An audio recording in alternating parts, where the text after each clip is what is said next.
Hola, buenas noches, buenos días, donde quiera que se encuentren. Biblia según la creación, Biblia según la ciencia. Sean bienvenidos a este canal. Les doy las gracias por estar atentos siempre en mis videos. Les habla Milagro Chávez para compartir con ustedes el tema de la segunda parte. Preguntas sobre el Antiguo Testamento tomado del libro Biblia, preguntas que el pueblo hace, cuyo autor es Mauro Stravelli. Compartiré con ustedes el tema 8, que consta de las siguientes preguntas. Primero, ¿el mundo fue creado en 6 días? ¿Descansó Dios después de la creación? ¿Por qué 2 narraciones?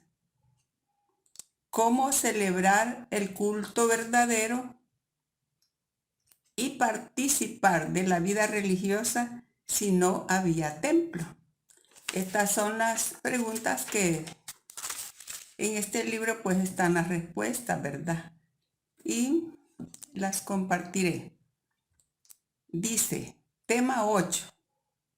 El mundo fue creado en 6 días, descansó Dios después de la creación. Antiguamente la narración sobre la creación del mundo y del hombre no ofrecía ningún problema.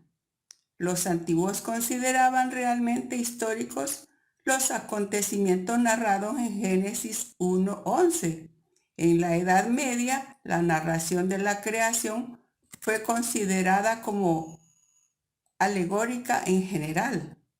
Actualmente, sin embargo, la ciencia presenta una serie de dificultades respecto de la historicidad de la narración y demuestra que muchas afirmaciones son anticientíficas, como por ejemplo la aparición de las plantas antes del sol, Génesis 1, 11, 18.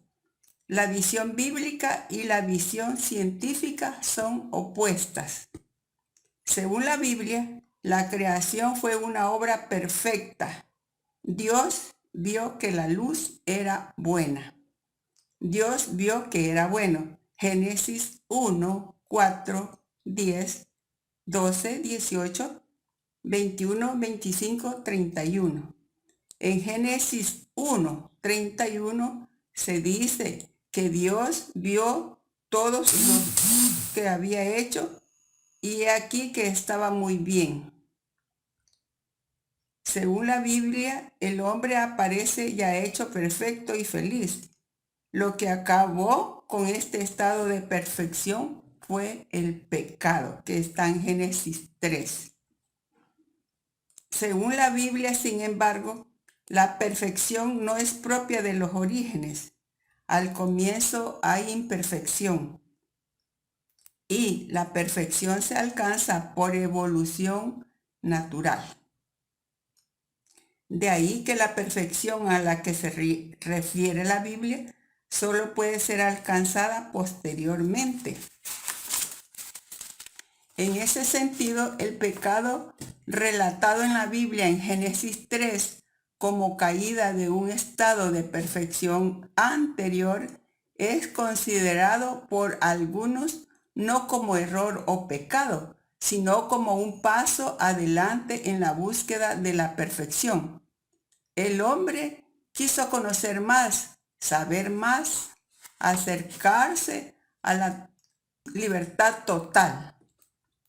Actualmente, el relato bíblico sobre los orígenes no se acepta incondicionalmente como documento histórico. La narración bíblica ha pasado por la crítica científica, exegética, literaria e histórica. Actualmente, se tiene bastante clara la intención del autor al escribirla. Se ha llegado a una síntesis. Antiguamente toda la narración era considerada como histórica, en la Edad Media como alegórica.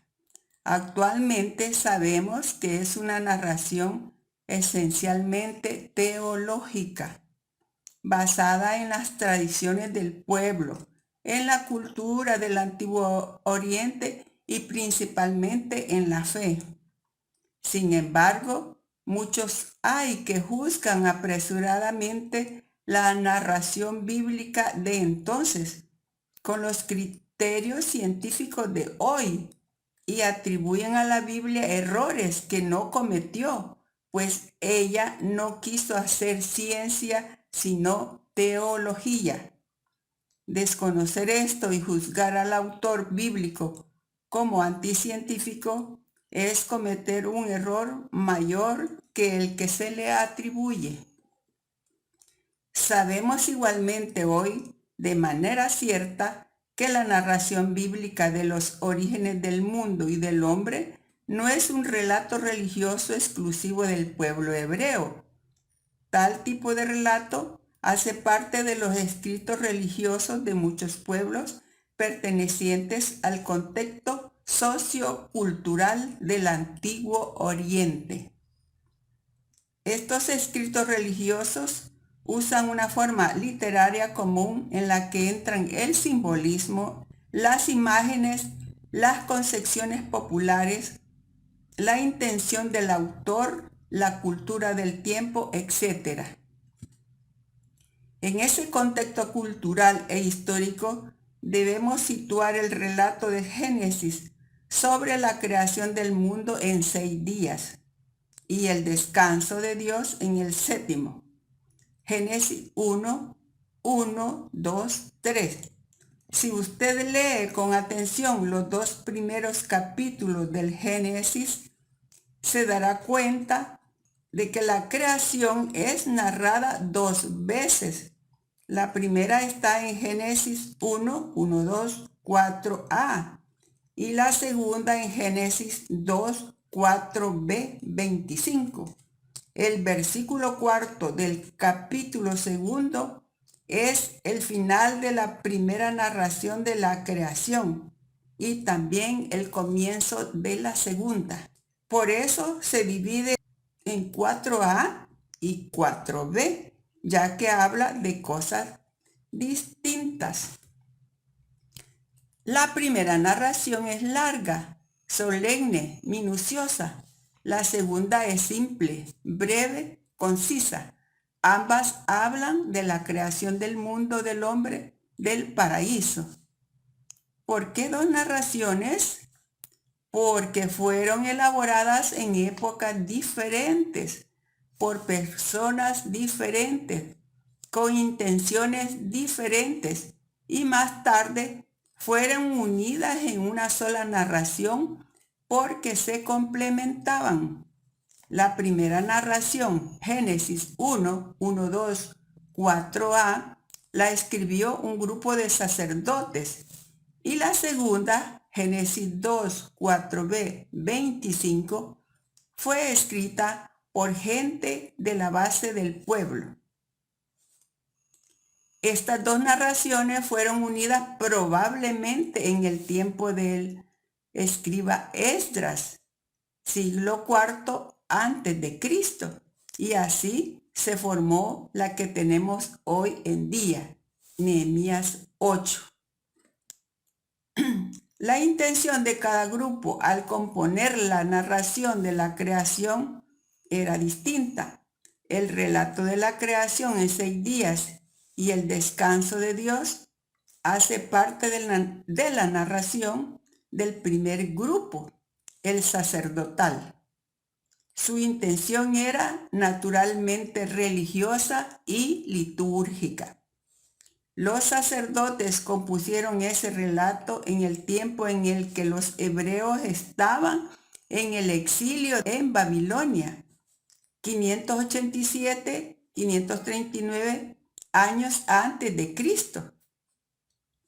Esta situación de exilio influía mucho en la vida de todos. El pueblo estaba fuera de su patria, sin rey, sin sacerdote, sin templo, rodeado de ídolos, y era presionado para que abandonaran su propia fe y adoptaran aceptaran al dios Marduk, que era el dios de Babilonia. En tal situación, ¿cómo mantener la fe, la vida religiosa? ¿Quién era más poderoso?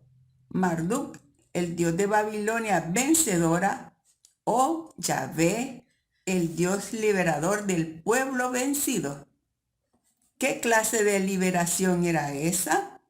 Ante tal estado de ambigüedad y de desánimo, apareció la narración sacerdotal que tenemos en Génesis 1:1-2, 4a. Aparece con una finalidad religiosa específica: mantener la fe del pueblo, dar sentido a la vida, suscitar la esperanza en el regreso. Los sacerdotes parten de un principio. Israel recibió las promesas de Dios en Abraham y los patriarcas y tiene la herencia del pasado. Si ahora está en exilio, es porque se apartó de Dios. Pero si se vuelve de nuevo a Dios y permanece fiel, todo puede ser reconstruido. Habrá nuevamente nación, rey, templo y sacerdote, ya que el pueblo es y será siempre heredad del pueblo. Salmo 16:5, 28:9, 47:4, 78:71, 10:16, etc. Luego los sacerdotes enseñan que para permanecer fieles a Dios y continuar siendo su heredad, el pueblo debe evitar el culto a los ídolos, la religión de Babilonia, y debe manifestar su fidelidad mediante el culto verdadero. Este tema continuará. Si te ha gustado, te invito a que te inscribas al canal y me regales un me gusta. También puedes hacer un comentario. De esta manera, tu aporte puede mejorar la comprensión del tema. Hasta pronto.